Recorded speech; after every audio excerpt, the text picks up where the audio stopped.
Welcome to the Spheres of Spirit with Nancy Myers, aka the Lady of the Light. Nancy will discuss the everyday magic and wisdom of spirit which surrounds each of us, waiting to be discovered. She will share some of her remarkable orb photos, proving that our angels, guides, loved ones in spirit, and even pets surround us and guide us in our physical world.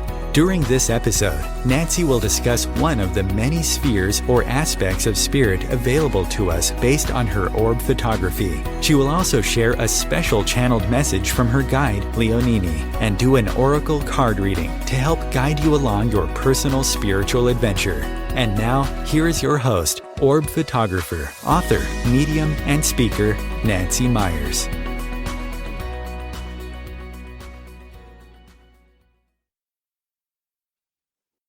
Hi, welcome to the Spheres of Spirit. Yes, I'm Nancy Myers, and I want to thank you for joining me again today. You know, when I decided to do this podcast at the encouragement of my son who passed 13 years ago, I said, Robbie, what do I call it? And he gave me the name, The Spheres of Spirit, which, because I'm an orb photographer, I thought was wonderful. What a great idea. But it has a double meaning. So there's so many spheres or areas or realms of spirituality. And one of those realms that we're going to talk about today is energy healing or energy medicine. And I think it's a very important part of what we do as we walk down our spiritual adventure. So energy medicine is defined as the ancient wisdom that says inside each human being is a bioelectric-based natural intelligence with a magnetic pull directing living organisms toward health. It's kind of an innate thing, right? So recently, this energy medicine idea has come under increasing study by the scientific community. And it's because of the New Age movement that it's so-called, and it's becoming energy, Reiki, all that is kind of in vogue and more popular. So the answer to the question, what is energy medicine, really can vary wildly according to the energy medicine practitioner and what area that practitioner works in. So not only is there the sphere of energy medicine, but within that sphere are all these other modalities. And we're going to talk about some of those today. So there's no standard scientific understanding or precise meaning of these ideas in our Western scientific community. Although various explanations are offered, and one of those is that this energy medicine is working with the vital force or life energy. So the phenomenon of energy and healing was can be attributed to one area, one civilization, is the Chinese. And they've been doing this for thousands of years. And these practitioners identified 12 major meridians or pathways, energy, where the energy goes up and down our bodies. And these meridians, they say, link various limbs and organs together in a very intricate network. So when these energy fields and pathways are vibrant, the Chinese believe the entire organism then remains healthy and balanced. When it is weakened or disturbed or blocked from any number of factors, then the body, they say, becomes increasingly subject to weakness, sickness, and eventually death. So over the centuries, healers who have used energy medicine discovered that they were able to positively influence the body's health by working with its energy field. And so today, at the core, is the understanding of energy and the knowing that everything happens because of energy. This isn't a new concept, but one that has been known and lived by many throughout our time. So where does the science come in? Well, the scientific view of energy and its effect on all life matter was applied by many in our history, again, even as far back as the Egyptians. However, as to its scientific grounding, there have been people that have talked about this energy field, including Sir Isaac Newton and Albert Einstein. In fact, it was Sir Isaac Newton who had the quote, "Energy cannot be created or destroyed. It can only be changed from one form to another." Now, sometimes this quote is attributed to Albert Einstein, but Albert Einstein requoted this when he did the 200th, I believe, anniversary of Sir Isaac Newton's death. And so Albert Einstein delivered the eulogy. And Albert Einstein recognized Sir Isaac Newton as an amazing physicist. And in fact, I loved what he called him in the eulogy. Albert Einstein called Sir Isaac Newton a shining spirit. But anyway, this concept of energy not being able to be destroyed was something that Albert Einstein also brought forth, and the fact that the body possesses an energy, and it's termed rest energy. And that holds the potential for change, conversion, and transmutation of energy. It was also Albert Einstein, of course, who had the famous formula E equals mc2, and this theory of relativity, as he called it, proposed the link between matter and energy. So, when people ask me about the orbs, they always ask me, what are orbs? And I tell them at the very foundation, the very basic premise of what everything else is it's energy. We are energy. And when we leave this body, then we become this energy. It's not dead, it's not destroyed, it just changes form. So if we are energy at our very core, then doesn't it make sense to learn how to heal that energy, how to work with that energy, how to make that flow of energy even better? And I say yes. And evidently, ancient civilizations thought that too for a very long time. Of course, I think our Western culture is starting to catch up on this idea. I know that when Dr. Oz had his show, and he would talk about, I believe his wife is a Reiki master, and Dr. Oz would say he would have his wife come in and do Reiki on patients before the surgeries, the heart transplants or the heart surgeries, during and after. And he followed those patients. And what he found was there was less rejection if they were getting a new heart. There was less chance of infection. There was quicker healing. So, I'm not saying that energy healing is replacing everything, but it can certainly complement and work well with Western medicine, modern medicine. It's been around so very long, I don't think we should ignore it. So here we can say that everything is energy. All life is energy. And in fact, life itself only occurs because of energy.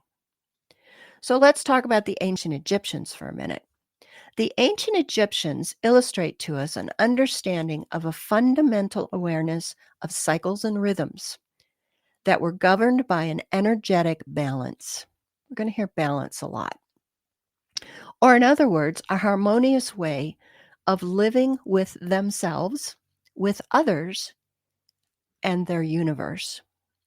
So they saw that all life was interrelated, and hence their view was always grander than just the physical body. The ancient Egyptians understood the effect of the energies around us, in us, and on us. So they were the first also to understand the body as a whole. The ancient Egyptians have long held the accolades as holistic energetic healers. And based on their truth, if one part of the body was ill, then the whole was out of harmony, and hence treatment of the whole body was sought. So in other words, they just didn't treat the symptom. Energy healers go, okay, what's causing this? Let's look at the whole body. And that's kind of the basis of the energy healing. It's the flow of energy, the natural flow, the natural give and take. So let's talk. We just talked about what energy medicine was. Let's talk about energy healing. And one definition of energy healing says it's a form of complementary and alternative medicine based on the belief that a vital energy flows through the human body. The goal of energy healing is to balance the energy flow in the patient. We're going to hear balance a lot too. Energy healing is a holistic practice where the healers channel universal life force energy, which is also referred to as the healing energy.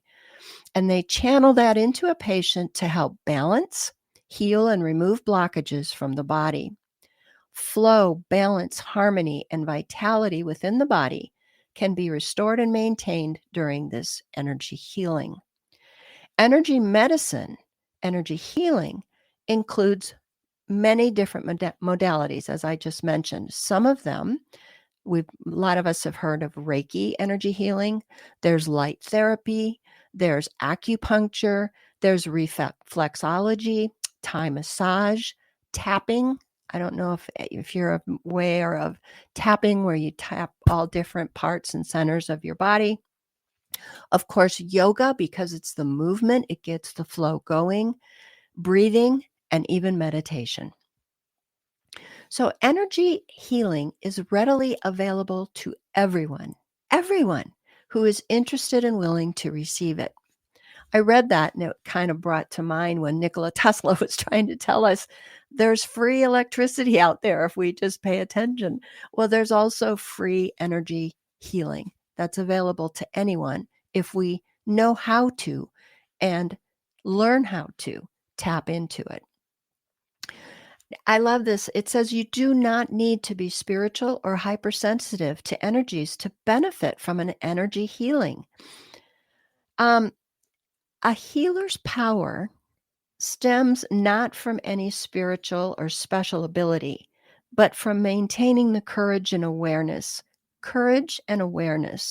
to embody and express the universal healing power that every human being naturally possesses. We can heal ourselves if we are instructed or learn how to do it. That was a quote by a man named Eric Michael Leventhal, and he's an author, a philosophy instructor, and a holistic educator. But what I liked about that quote the most, he said, healing power every human being naturally possesses. So we're going to talk about that in a little bit. Also, healing energy is based on the understanding that the human energy field is a dynamic system of power influences. It's a unique relationship between the physical, emotional, and spiritual well-being. We readily accept that our body functions are powered by energy.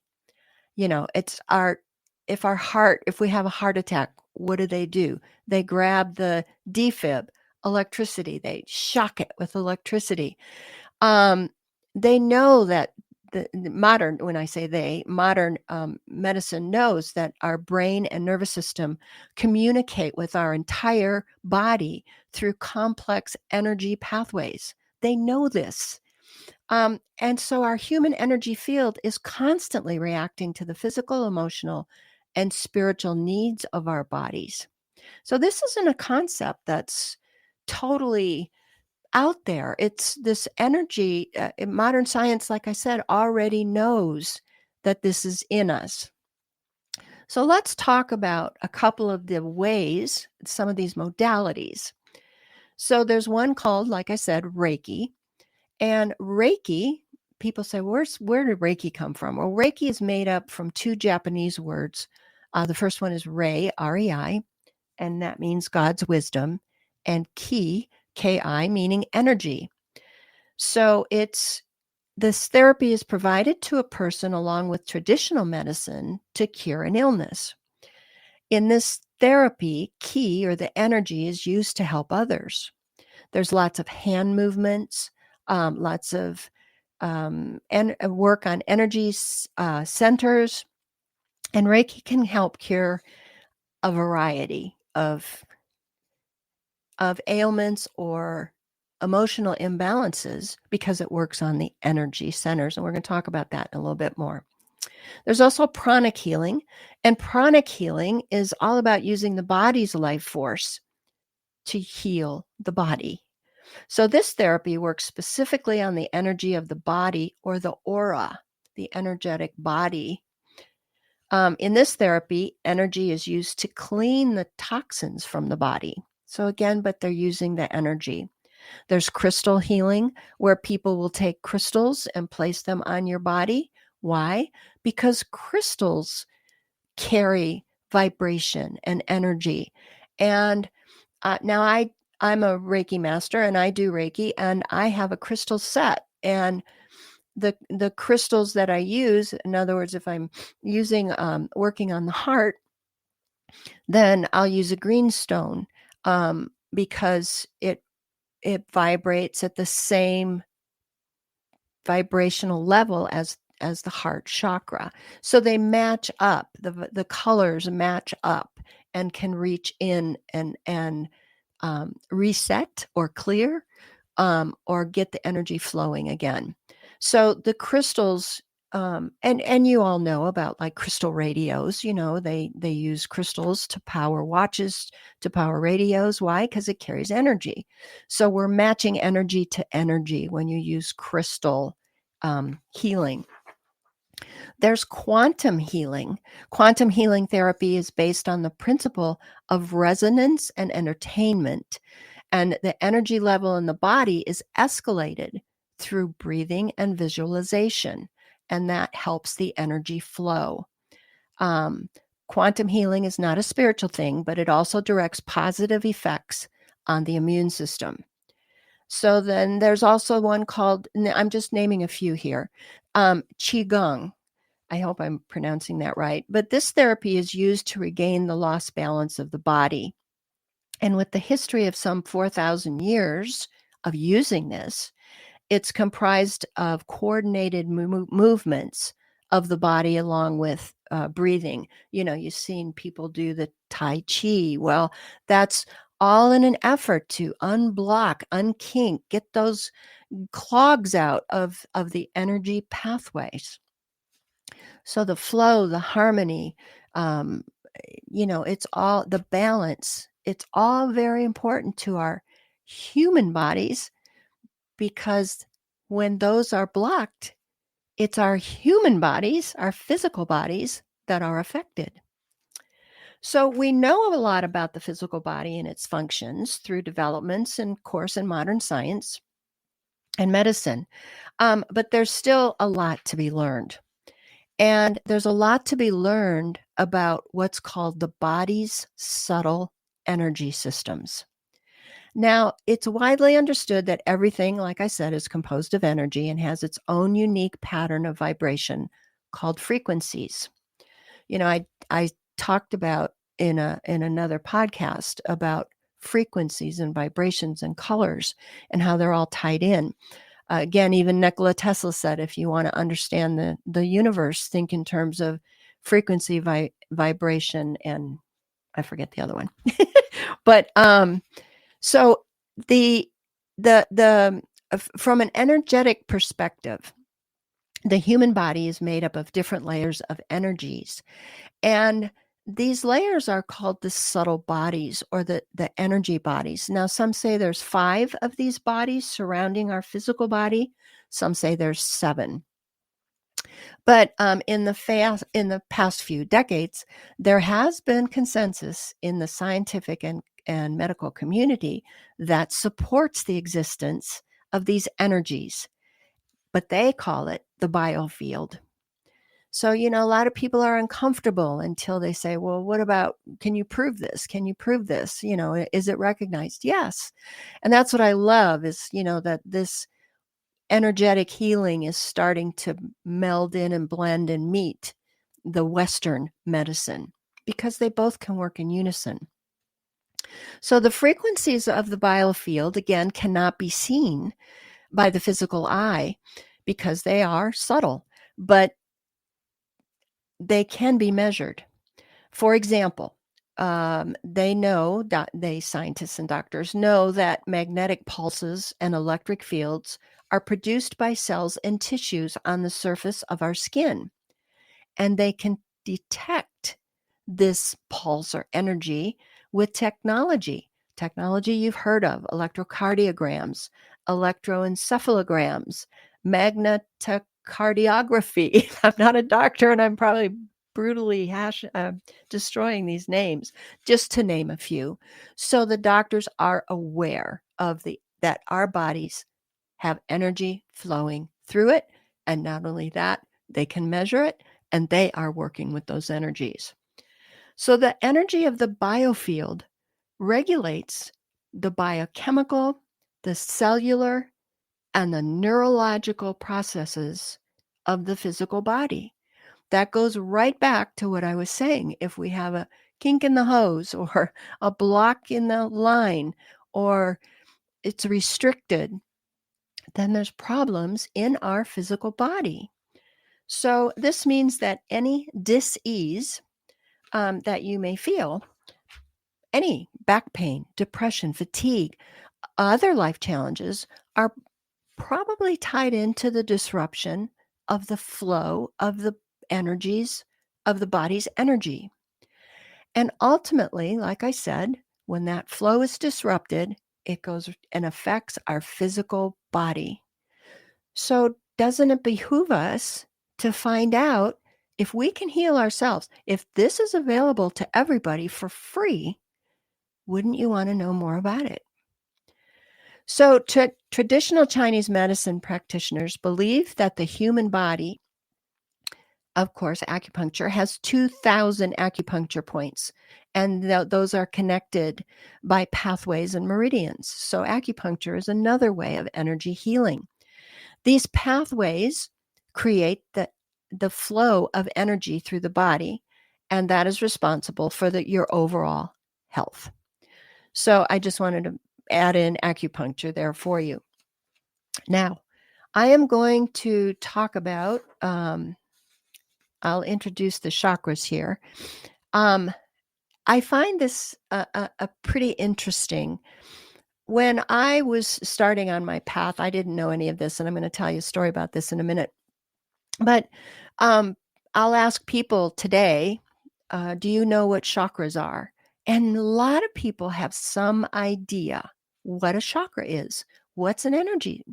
But if you ask them what's the energy center, they'll say, well, it's the chakra. Okay, well, what's the chakra? So I want to clear that up and talk about it a little bit. So the word chakra is a Sanskrit word, and it actually means spinning wheel. So these chakras are places in our body, and I'm going to show you in a minute. And they're said to be places that gather and distribute the life force energy from the universe throughout the body. So because I kept saying, oh, it's the energy center of the body. It's the energy center of the body. Well, what's an energy center? And then I finally learned that the chakras, or the energy centers, literally gather the energy from the universe or from the energy healer, and that some say that they spin clockwise, some say they spin counterclockwise, some say the chakras spin, every one is different, it alternates in its spin. Some say the root chakra points down and the crown chakra points up, and some say they're a cone. The basic thing that we're talking about is that they gather and distribute. However they do that is wonderful. I'm not here to argue, but it's important that these main 7, there are 7 chakras in the body that we're going to talk about, are working, because, like I said, we're going to get sick if they're not. So I want to talk about, okay, so chakras. What is also fascinating to me about chakras, and I mentioned that there's a lot of different civilizations that have worked with energy healing. You can go to Greece, to China, to um, Taiwan, to all over. Uh, but each one of those recognizes, they may not call them chakras, but they recognize energy centers. So the chakras overlap in each of these civilizations. Every civilization that works with energy healing knows that our bodies are comprised of these energy centers. So chakras have only become more well known with the growth, of course, with yoga and the New Age and the philosophies in general that we're now working with. They are a complex and ancient energy system. They say that originated in India, and they were first mentioned in the Vedas, which are the ancient texts and spiritual knowledge of India. And those texts date back to 1000 BC. Now, it just depends on your view. Are the ancient Egyptians older than the Vedas? I don't know. They keep moving the clock back, but it's old. Okay. So again, chakra means wheel, and it's thought to be the spinning discs of energy. And these spinning discs or funnels need to stay open and aligned. They can even get knocked out of whack. So as they correspond, or why you want them aligned and working, is they say that they correspond to the bundles of nerves, major organs, and areas of our energetic body that affect our emotional and physical well-being. Some say there are 114 different chakras, but again, we're going to talk about these main 7. So how do chakras become blocked and out of balance in the first place? Well, when I come back, I'm going to share with you how that happens and how we can clear them. So I'll see you in a few minutes. OMTimes TV. Imagine becoming a super influencer. Reinvent yourself, invest in your brand, and then manifest your success with a robust spheric approach. OMTimes Media and Broadcasting offers a unique and multifaceted way to become the spiritual and conscious influencer you deserve to be by putting your message across our powerful platform with its proven record of integrity and excellence. Through our produced shows, OMTimes offers the opportunity to become a social media TV personality, a radio show host, an OMTimes magazine columnist, and a syndicated podcaster, all in one shot. By live streaming your show on OMTimes TV and broadcasting it across the extensive OMTimes radio and TV networks, you become more than a host. You become an ambassador and a force for positive change. OMTimes. Open yourself to the possibilities.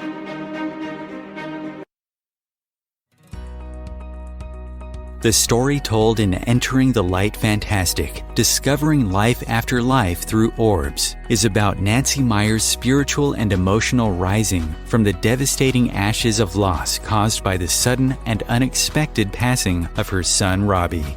Just like the legend of the reborn phoenix, Nancy's life purpose and focus was transformed. With the help from her son in spirit, Nancy found herself providing proof through orbs that our souls do not die with our bodies. In her second book, Encircled by the Light Fantastic, A Deeper Journey into the Light with Orbs, Nancy continues chronicling her path of gaining spiritual knowledge and expanding acceptance of what is possible, while traveling to many sacred and ancient sites around the world. She shares these experiences with you along with her photographs of remarkable spirit encounters.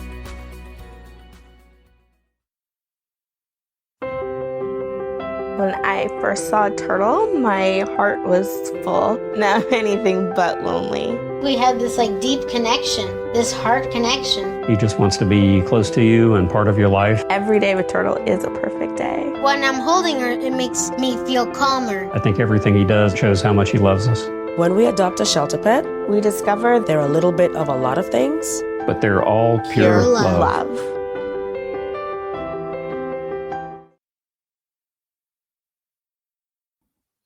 And we're back. Thanks for staying with me. So, what causes chakras to block? Well, it's things like holding on to anger, resentment, other negative emotions. It can also be from physical injuries, emotional traumas, and they can also be blocked from outside sources like pollution or other toxins. So, personal habits can block our chakras, like poor physical alignment or posture, eating unhealthy food, or self destructive behavior. Of course, too much stress can cause mental and um, physical blockages. So, when the chakras are unbalanced or blocked, then the life force energy cannot flow into and through our body. But more importantly, is that the negative, lower vibrational energy can't be released. So that's a lot what we do when we do the Reiki is we not only try to get it flowing, but release the negative energy that's been stored in our bodies. So if we can get the first slide up, Chris, I wanted to show you this. These are the 7 chakras that I'm going to talk about. And there's an outline of a body there. And you can see it goes from red to purple. Now, the line of circles on the side of that, those are actual orbs. So what I did is I just resized them and then lined them up. But you can see that the spirit and orbs vibrate at a color that will resonate in an area for us or to us if they're sending energy or they want to inspire us. Let's say they want to heal our throat. Let's say I've had a sore throat. Well, they'll send me blue energy. Or if I have a headache or my third eye is blocked, they'll send me the purple. So I just wanted to show you that not only are these colors within our chakras, our energy bodies, but they're out there in the universe. It's all interactive. It's all connected. And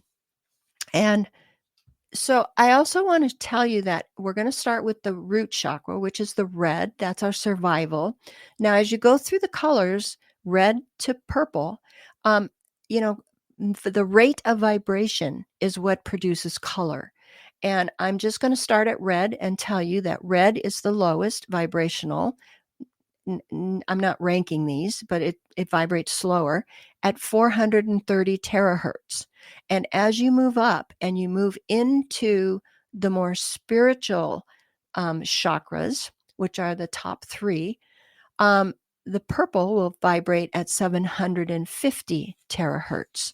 So you've heard that we have to raise our vibration to reach spirit. Well, here's a great visualization for you. So let me go through these chakras kind of fast just so you understand, because I have a couple stories I want to share and I don't want to run out of time.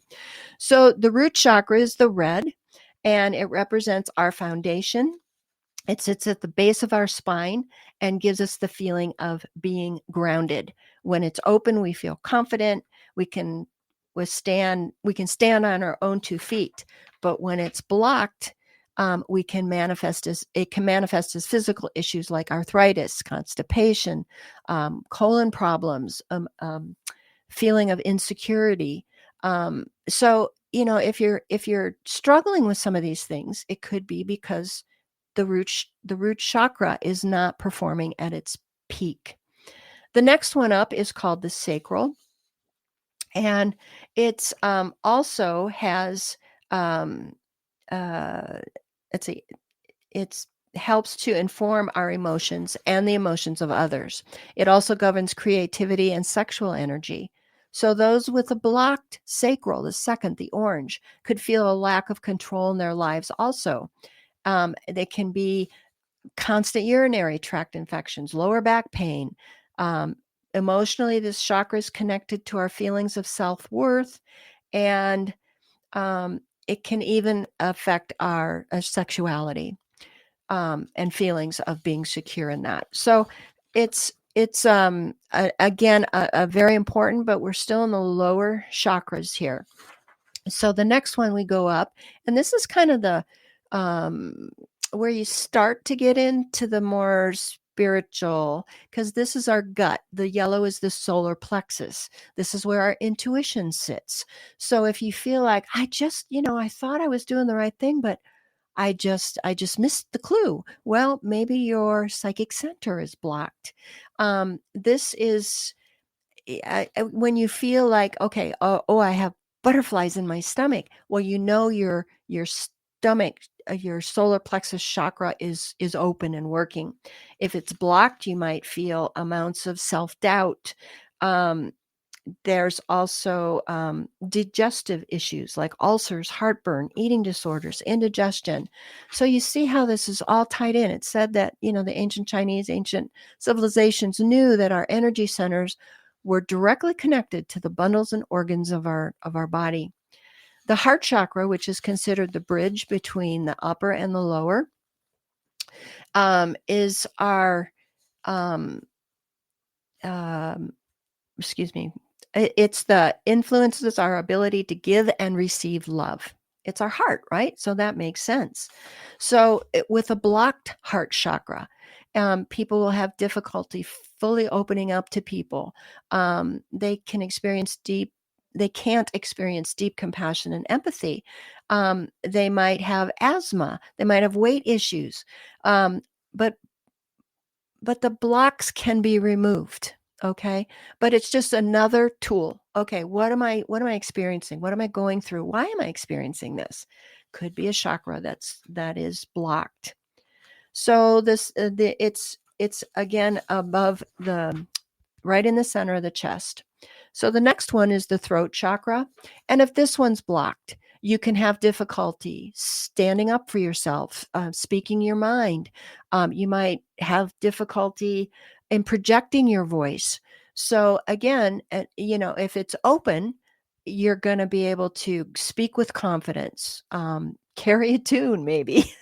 I can't sing. Maybe mine's blocked, but that's again the throat chakra. Then you get up to the third eye, and of course, the third eye, it's the communion with the divine.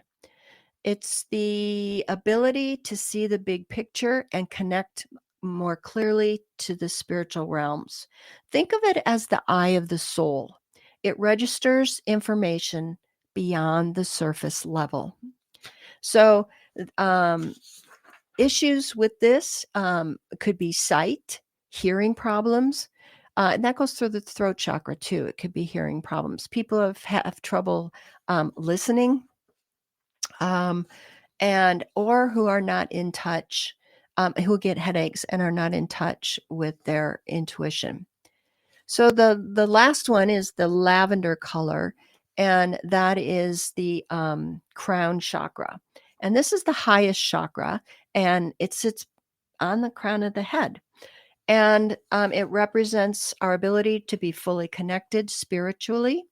And when you fully open your crown chakra, which I'm told very few people can do, but if it's working and open, then it's a doorway to the higher consciousness. And also the crown chakra is linked to every other chakra and therefore every organ in this system.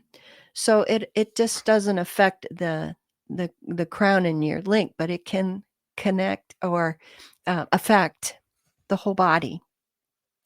Also our brain and our nervous system. So if when that chakra is when that chakra is blocked, people may seem narrow-minded, skeptical, or stubborn. It's because they're looking in a box, right? They're not looking at the big picture. They're not grasping the entire universe. So anyway, that is kind of a really quick rundown of the chakras. So if we can get the next slide up, Chris, when he gets a minute. It says the top of the chakra also controls inner and outer beauty and spiritual connection. So this one is two very different color orbs, but they were very bright and vibrant. So this says color is a power which directly influences the soul. Our soul is the energy. Our soul is what leaves our body when we die. It's that energy that goes into the orb. And so the color, the vibration affects that. So that was a quote by a Russian artist, Vasily Kandinsky. But not only is it the orbs and our chakras, but the color, what you wear, the colors you paint your wall, the color that you're drawn to. So all these things can affect your well-being too. So color is powerful. Thank you, Chris. So how do you heal the chakras? How do you unblock them? A couple ways. Chakra balancing is a form of the energy healing, focusing on channeling energy into the 7 chakras. And when we talk about treating chakras, we are also referring to treating your whole energetic body anyway. But we have stated, because as we stated, we have an energy that extends beyond our physical being. So let's talk about one that I use because through my experience, let me back that up. When I do these shows and I talk about a sphere of spirit, I always say, I'm going to talk to you from my experience, from what I've learned, from what has been shown to me. And I wanted to tell you a little bit about Reiki. Before my son crossed, and this is how spirit sets us up. My son, as a lot of you know, but he was a prosecutor. And so I was retired and I saw an ad in the paper, come and volunteer at the courthouse. So I thought, I'll go do that. I'll learn the lingo. I'll be around the people, not his courthouse. I didn't go to his courthouse. But, I'll just kind of get a feel for what it is he's doing. So I went down and applied and they go, you have to go up to the sheriff's office. And I went, okay, I'll go up to the sheriff's office. And I sat down and these 2 women walked in and they're in their uniforms and they're interviewing me. And I go, what exactly am I interviewing for? I thought I was going to be filing. And they said, no, you're interviewing for Citizens on Patrol. It's our volunteer sheriff program. And I went, okay. Anyway, I ended up doing it. But the woman that interviewed me, Gina, she has become a lifelong friend, but she is, it was kind of interesting because I knew nothing about energy healing, Reiki, spirituality. Well, she was a Reiki master and a yoga master. And so she started getting me intrigued about Reiki. And we would have these conversations. Well, I knew Gina about a year or so before Robbie crossed.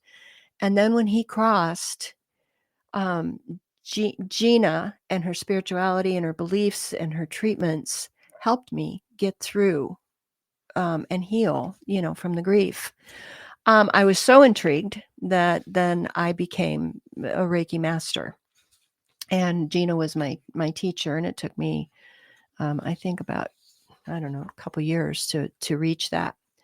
So isn't that funny though? I go down to the courthouse thinking I'm going to be filing and answering phones. I end up being a volunteer sheriff. In fact, I even was the commander of the unit at one time.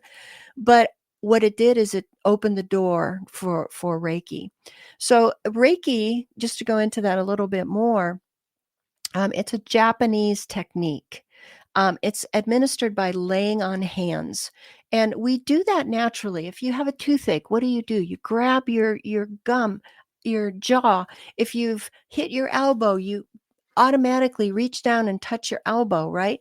Because we know innately that we can redirect energy to where it's needed. And that's what I learned about how to do Reiki. In fact, Reiki is kind of a rediscovery. There's a whole history there of the discovery of Reiki and how it came to the United States.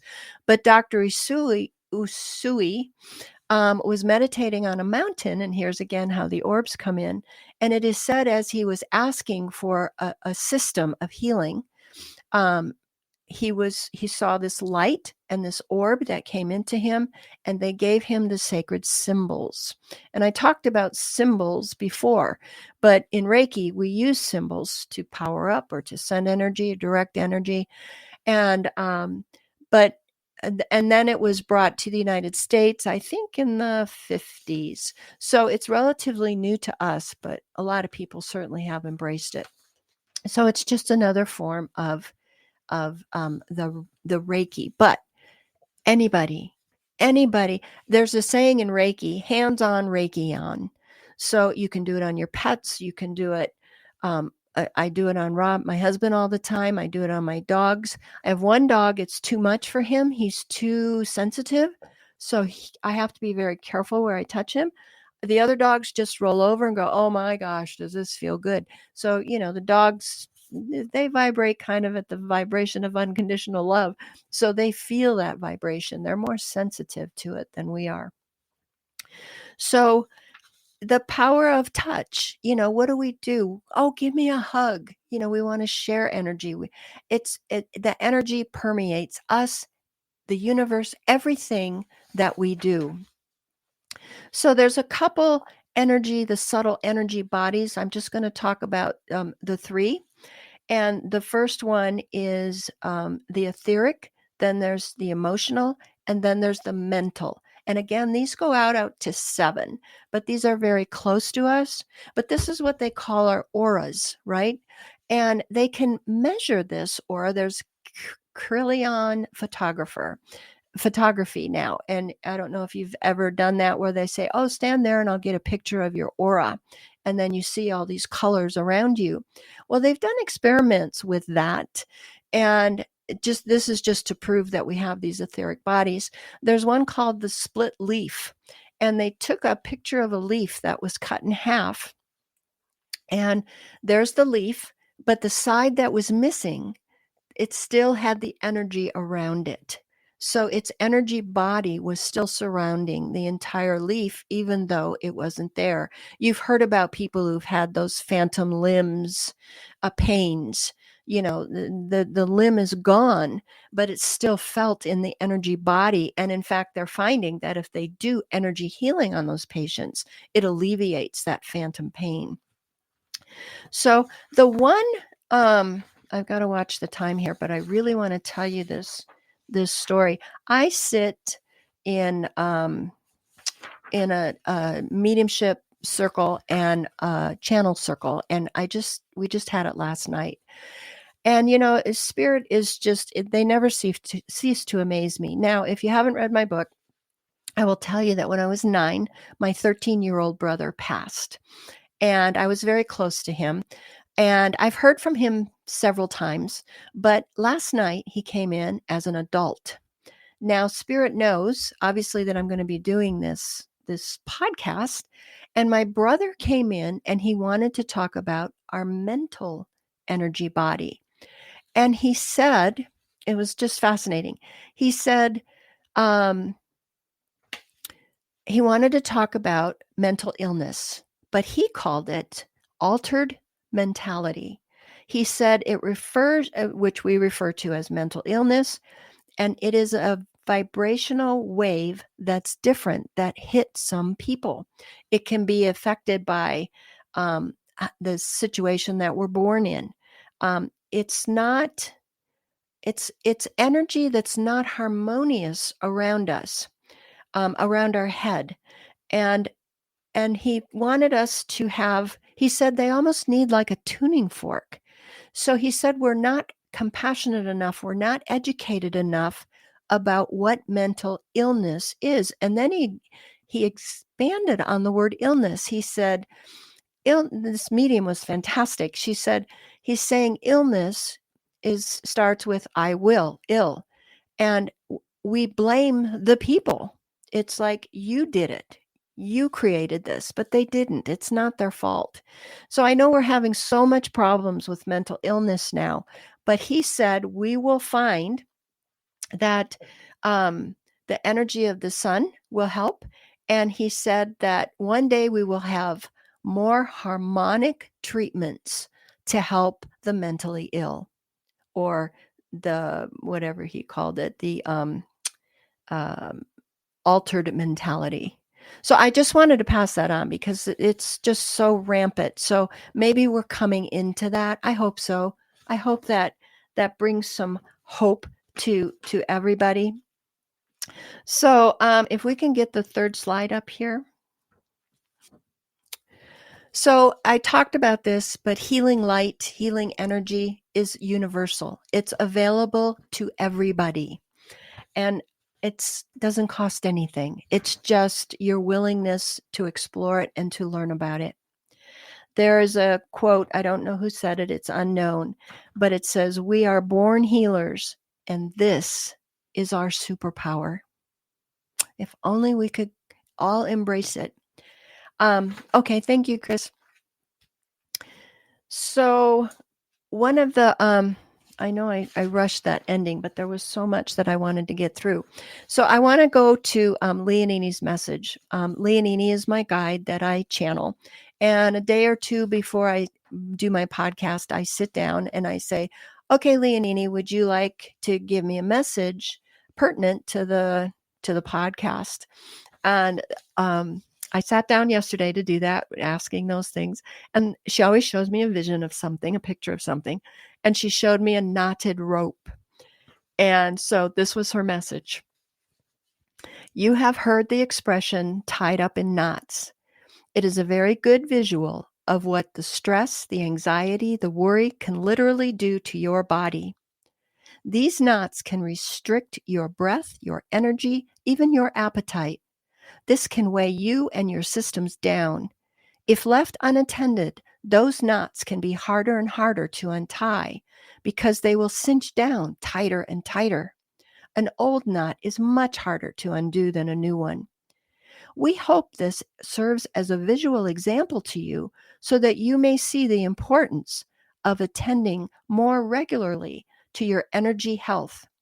This is as simple as a few deep breaths, a walk, listening to soothing music, even prayer. You will find that when these knots are finally undone, you will stand a little taller, you will move more freely, and the tenseness in your body will dissolve. Untie yourself. You have the power." Wow. So again, she just tied up everything in a beautiful bow of what I talked about. I wanted to do a card reading for you, and I actually have a card deck of chakras. So I'm going to pull a card with the intent that this card is for all of you, and it serves. I always ask that these messages are hopeful, helpful, and healing, and that they come from the highest good and for the highest good. So let me shuffle these. I hope you learned a little bit about energy healing. If you haven't explored it before, I hope I got you thinking about it a little bit. And I hope that I was able to, like I said, teach you something maybe that you didn't know or knew a little bit more, knew a little about, and now you know more about it. But you know what? This information is right there for all of us. We just have to do the work and research it a little bit. So, okay. So I'm going to shuffle the cards here. And let's turn over the first card. Huh.